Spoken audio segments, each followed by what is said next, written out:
everyone, and welcome to another Seed World Giant Views interview. My name is Alex Martin, and I serve as the editor of Seed World magazine. And today I am so happy to be joined by Jason Mize, who is seed treatment lead for New Farm Americas.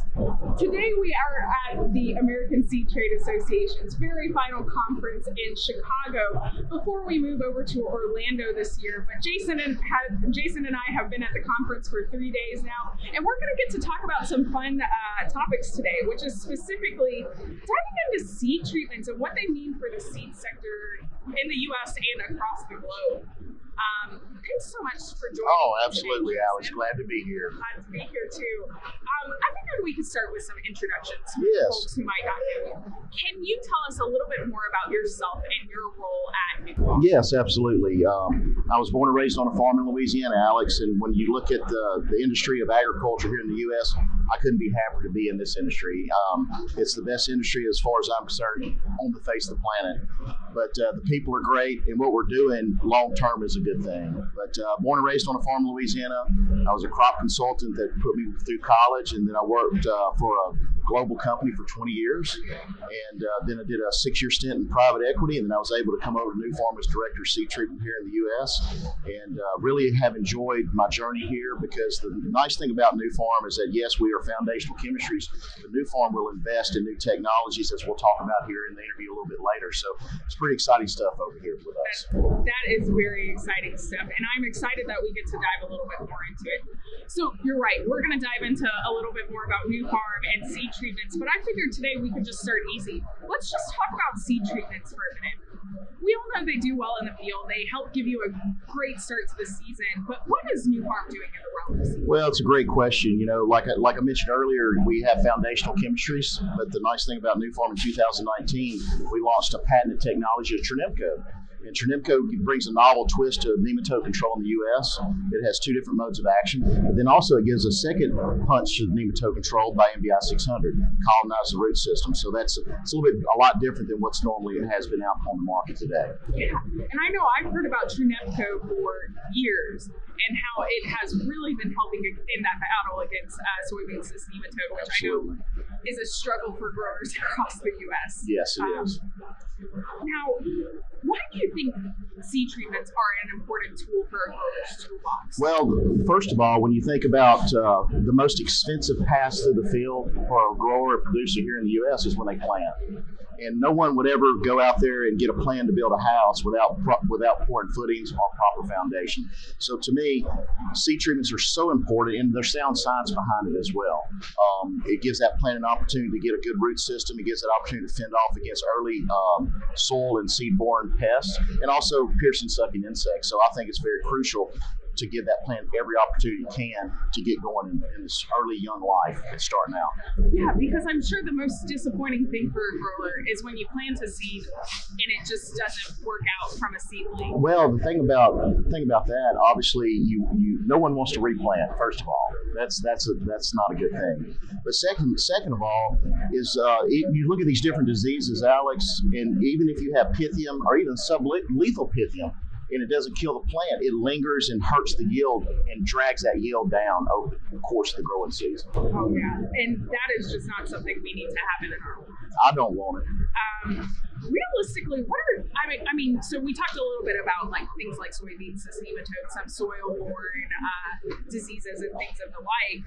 What are some pests and diseases that you're working on targeting right now in New Farm? And how have you seen seed treatments kick them to the curb? Well, that's a great question. When you look at what we're doing here at New Farm, if you look at what we've launched, I'm starting off with Trinimco in 2019. That's just the beginning. It's the next thing to add and bolt on to Trinimco. Well, I think the big hot topic is obviously not only soybean cyst nematode, but it also rolls into SDS. And I think the industry is very hungry for other forms of controlling SDS. So what we're looking at is different forms of controlling that fusarium in the soil for season-long control with SDS to bolt on to Trinimco. Secondly, when you look at what we launched in 2021, we have a product called Precinct. It's really novel from a metal axle M perspective, because Precinct is a 4.1 pound metal axle M. It starts off as a liquid, ends as a liquid. We all understand the baggage that the old metal axle brings to the table from a crystallization standpoint. So, and what also being a 4.1 pound product's got a neutral pH, which is very seed safe. And secondly, you can use around a 50% less use rate for the same efficacy, which frees up opportunity to stack multiple modes of action on your seeds and crops to control Pythium, to control rhizome, to control Fusarium, other things, and also put biologicals and rhizobium bacteria and nutritionals on there, which we know distribution adds to the table to really give that seed that yield a bomb. Yeah, that is absolutely fantastic. And I know biologicals and things like those rhizobiums absolutely really, really help. That's the exciting piece in the industry right now. Do you typically feel like you need to add things onto seed treatments, like for instance, a foliar spray? Like, how do you make sure that a treatment's really going to keep going throughout the season? Well, most seed treatments are not designed to last season long, first of all, and that's maybe a misconception some people have. But what it does is, for instance, Pythium. If you do not use a seed treatment to control Pythium, there's no foliar spray in season that controls that.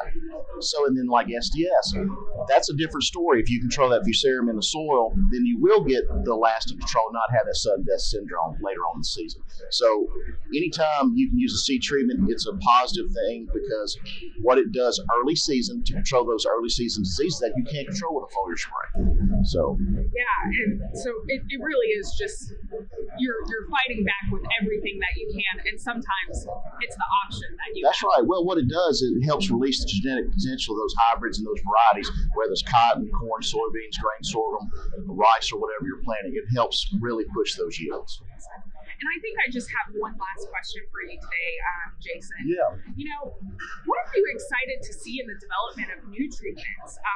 Do you have anything you've heard from customers who are looking for a solution to battle that maybe a treatment could be the answer for? Yeah, I kind of mentioned that earlier with the SDS control. I think that the industry and our customers are really hungry for other options versus being pigeonholed into one or two segments that they can only use. That's one thing. Then you mentioned the microbial and that aspect of this thing. We've got a lot of suppliers we work with where they've identified different microbes that might generate lateral root growth, taproot growth, set blooms. So that is super exciting. When you think about when you go to the doctor and they give you a prescription for high blood pressure, and they give you a specific pill to help control that. Well, I think this thing in the future, you'll be able to prescribe, okay, this is what I need in this field, and you can almost go field by field and really give that seed treatment a prescription field by field to help really push the yields of where we need to go. Yeah, I love that, because I know every grower battles different things in their Absolutely. Field. So having something that you could prescribe to them specifically made for their field, I'm sure just would be the best choice for them. Exactly. And when you think about seed treatments, why would a farmer in Minot use the same seed treatment as a farmer in Lafayette, Louisiana? It's no different than planting corn hybrids. Why would a farmer in South Louisiana plant the same hybrid as they plant in Minot? It doesn't make sense. So what we customize at New Farm is trying to really be in tune with exactly what that customer needs and design a seed treatment that fits their specific pestilence. So, well, thank you so much, Jason. I think that's a great place we can end today for our interview. Thank you so much to everyone who listened and watched this interview. We were so excited to sit down with Jason, and just know that this is not our only Giant Views coming out from ASTA. We've been here for the last 3 days, and so there are more Giant Views to come. But until then, we hope you took something home that is good knowledge for you that you can talk about with your family at the dinner table, or maybe even with some of your customers. So until then, this is Alex Martin from SeaWorld. We hope you have a wonderful day. Bye.